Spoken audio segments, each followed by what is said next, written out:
Hey, what's up guys? Ben here, or BPimYGO, or BPimSon, whatever you want to call me, with another video today, and it's an answer to one of my subscribers, well, one of my 3 subscribers that just made this channel, but it was pretty cool to get a question from WildPlayer43, and he asked me that he's getting in the game, and he's wondering, between Lightsworn and Antimeta, what deck he should run, and he wanted to hear my insight. Well, thanks for asking, WildPlayer43. I really appreciate it, especially with just the 3 subscribers getting a question like that.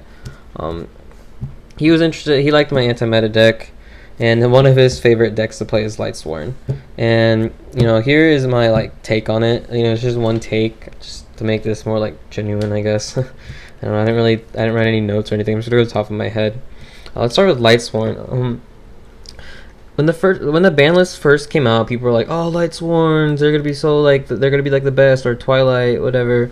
And today, after YCS Toronto, there was no word on Lightsworn. There probably was some there, but none of them topped. Well, top 16. I didn't really pay attention to 32 or 64. But yeah, yeah, Charge of Light Brigade is the only good Lightsworn card I have, because no one at my locals has Lightsworn stuff on them. They're pretty hard to get from where I am, and no one runs a deck. Wait, the thing is about Lightsworn, they're really predictable now, and there's a bunch of cards that counter them, and to speed it up, because Lightsworns are usually a setup deck, get Lightsworns in the graveyard, drop JD, yeah, but they're 2 Garna, you'd think it'd be really good, but the other decks are just even they're way too fast for Lightsworns right now, and plus Lightsworns are kind of a sacky deck, and sacky as in you don't really have to use that much skill. You just mill, drop JD, and try to game from there. It's really explosive, but it takes time unless you're really lucky. You mill 2 wolves off of a mill or something. All the Lightsworns are powerful, but they have their drawbacks. And then you might not always mill what you want. You might mill Dark Hole, Heavy Storm, and Mirror Force. Well, I don't know why you'd run Mirror Force in Lightsworn. You don't really run that many traps, but just for example. And then it takes even more time, and then field, and you just keep getting poked. But then you can run Trag, and you have the BOS and all that just to help it out a little bit. But in my opinion, Lightsworns are good, but I haven't seen someone has to be innovative and work with it. There's Levier, you can get back Necrogarnas and stuff, but they haven't been successful from what I've seen. Lightsworns are a good deck if you want to go that way. Wildmaster, you can, but some of the cards are really expensive. Some things went up, some things went down, and they're pretty hard to get unless you can get them. Then get them if you want to make the deck. But the Lightsworns I've played, I honestly I've beat them because I've played 3 Lightsworns. People were this one guy came back and he's oh, I made Lightsworns because my friend told me to. He bought this deck, it was all blinged out, and he's hey, you want a duel? And I didn't lose once, and we played 3 matches. Yeah. Well, plus mine's an anti-meta deck, which is not that fair, not fair kinda, but it's an anti-meta deck. At YCS Toronto, there was 11 TG, not TG, just agents, tour guide agents, chaos agents, TG agents, yeah, and then 1 Karakuri, 1 anti-monster, 1 TG, and the rest were plant synchro. Yeah, there's always one sneaky anti-meta, and anti-meta's been a favorite deck of mine for a while. I made this deck not too long ago. I used to run the Destiny Hero Chaos with Summoner Monk Sacred Crane, and it was working out really fine, but I just got bored of it. Same old Destiny draw, milled, show a spell, whatever, Xyz in the Utopia, or blah blah blah, wasn't that great for me. For anti-meta, I love stopping my opponent and stopping from their plays. This card, this dinosaur, he is annoying, especially when I read when they have Gores or Trag, and I'm just Fossil Dyna, and they're shit, attack, and then they can't drop anything. Or just especially in Cyber Dragon, and then getting Mole out or Dyna is just awesome.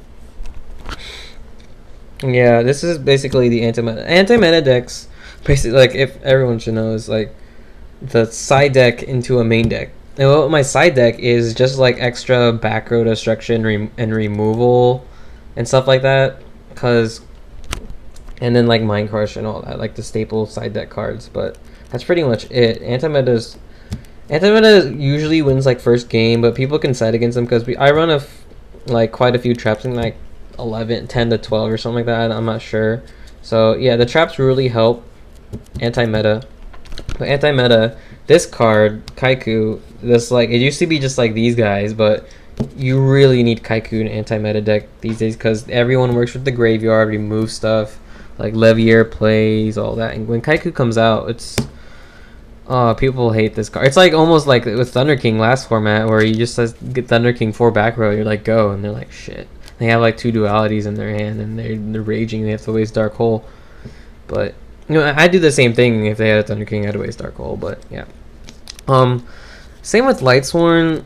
Anti-meta is pretty spendy. Like look at like Thunder King. Like probably I'd wait till Legendary Collection 2 comes out, which is like a week and a half, because Thunder Kings would be common. Because right now this Thunder King is like 15, Doom Cow's like 15, 20. Dyna's still 40. There's no confirmed reprint. Cyber Dragon's like depending on which one. Like this is super first, so this is like 10, like 8 to 10. I don't know. And well, Super Kaikus they're probably gonna go up. They're a couple of bucks. But yeah, it's pretty hard to get your hand on these cards because they're not that many of them out. Like besides like Cyber Dragon, but I run things like Effect Failure, which is still like 15, 20, and like it's really expensive. I just was fortunate to have these cards. And if you look at my binder, you know my binder is not like spectacular. I just focus mainly on the deck. I'm not cool enough to have like a blinged out deck and like a crazy trade binder. So yeah, it's kind of I focused mainly on the deck, and it's doing pretty well for me. But yeah, anti-meta is straightforward. You summon. You the thing is you like you really have to read their plays and think of what they're gonna do. You can't just because you're gonna have some, like when you have hand advantage, you're gonna have monsters in your hand, and you really don't want to just keep summoning. You want to summon. And then if you haven't summoned this turn, just attack, you know, and then see what they're gonna do. And like you never want 2 Doom Cows, or you just want Doom Cow by himself, or some like a Cyber Dragon and a Doom Cow. You know, it's like this is a really kind of strategic but like cheap deck, but I like it because there's still like strategy. And plus, I made this because I was really annoyed with GK. But even though this not really an answer to GKs, I hated it when I played GKs with the Destiny Hero deck. That was like the worst matchup. Like even Royal Tribute was worse. But yeah, back on Lightsworns.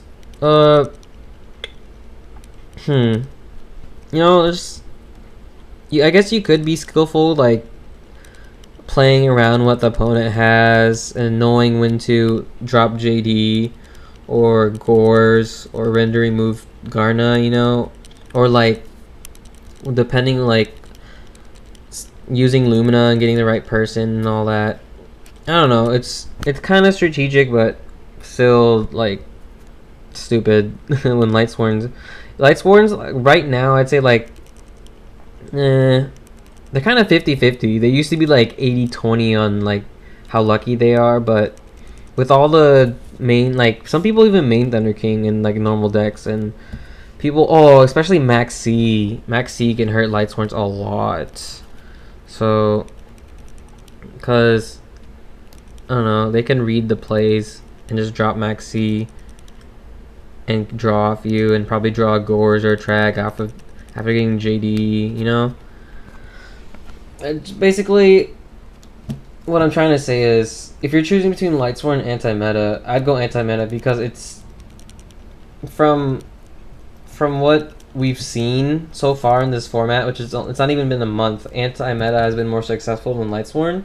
But if some guy gets really innovative and like starts topping and like maybe has a crazy deck profile, or like new word gets out on his like text and stuff, you know, try out Lightsworn. Or even now, if you want to try out Lightsworn, if you can't get the anti-meta cards, go for Lightsworn because Lightsworn is still fun. You know, it's fun when things go your way, but it's not when it doesn't go your way, and that's what happens a lot with Lightsworns. And I don't really like the inconsistency. Pretty much, like with anti-meta, there's really no inconsistency. Yeah, I can't really talk. You know, like any monster you draw, unless it's like 2 Veilers, which doesn't happen not that much. It's like good, and if you only have 2 Veilers, you're gonna have traps and spells to back it up. So yeah, So I like anti-meta better right now. I hope my insight helped you out a little bit, Wild Player 43. And if you have any more questions or specific like questions, just comment the video, and hopefully I can do this more. Just if anyone asks me or comments, well, I'm down to do any kind of Yu-Gi-Oh video. So basically, if other people like an insight like this, like, comment, subscribe, and I'll keep it up. Thanks, guys. Peace.